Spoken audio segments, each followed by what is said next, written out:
One of the things that you've told me before is that you're grounded, right? You know this is something that you're supposed to do. And in this world we live in right now, there's some people that are confused, and there's people that I can get more out of me. I just don't know how to do that, or I just don't want to do that, or it's just too hard, right? I mean, we know that, right? My siblings, I know that they can do more, right? I know I can't change someone.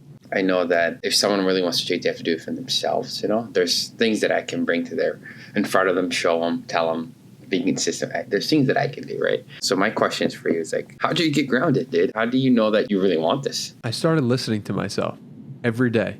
Minimum of 15, 20 minutes. And when I didn't listen to myself on any given day, I just listened to myself the next day. Like, it was all good. Like, whether that's meditation or that's journaling or that's taking a walk where you're literally just going to say, I'm going to listen to my mind and where my thoughts go. We spend a lot of time running from our thoughts, a lot of time running from who we are because we want to impress this person, because we were told that this is the way we should do things.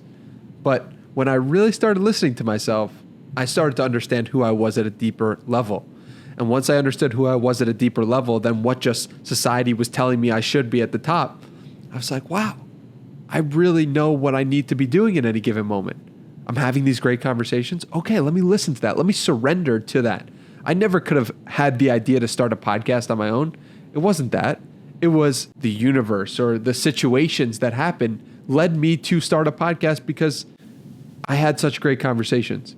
So I guess my point is that only by listening to myself, before I ever started the podcast, I took 5 days and literally just listened to myself. No technology, no anything, just a retreat of like listening to myself. And I was like, oh, I'm going to start a podcast, and listed out 100 guests that I wanted to have on. But what I'm doing now is just a reflection of me daily listening to myself and meditating and taking walks and journaling. That's how I've become grounded, by listening. That's amazing, man. Next question I have for you. It's sometimes hard to be consistent, Listening to yourself, is it just like writing your thoughts down? Is it, I have this idea, writing it down, or executing right away? Is that what you mean by that, listening to yourself? Listening to myself, the primary way I do it is meditation. That doesn't mean that's the best way. It just means that that's the way that I feel called to in this moment. Previously, like in the past 2-3 years, listening to myself has meant just journaling, 750 words, stream of consciousness. Whatever comes to mind, you write down. Be like, I don't want to write anything right now, or I can't think of anything to say. And literally writing that and typing that out. And when you stream of consciousness, your 750 words, you then have a reflection of what your mind is actually saying in any given 15-minute increment or 20 minutes, whatever.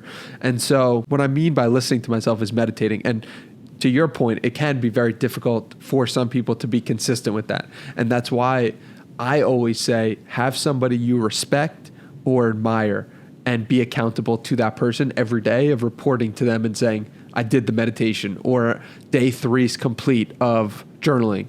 And then at a certain point, maybe it's for you, maybe it's 15 days, maybe it's 30, maybe it's 45.